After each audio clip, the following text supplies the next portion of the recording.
right, guys. Well, we got whee, new gearbox in. Yay! So the cool part is that coupler being two pieces. You can slide this in, get this started.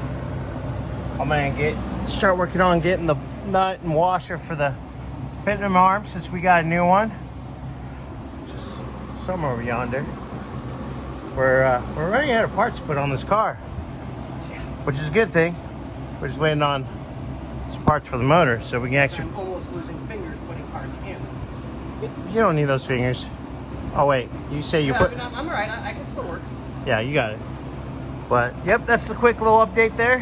I think Scotty's still fighting on getting the other part of that coupler off, which will be nice once it's off. We'll kind of probably clean it up real quick. Oh yeah. And give it a good wire wheel, maybe give it a lick of paint. just a little. But yeah. Well, you know what they say, you gotta lick it before you stick it. I usually do.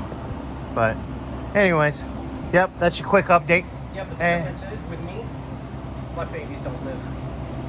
Dang. Well, on that note, guys, later.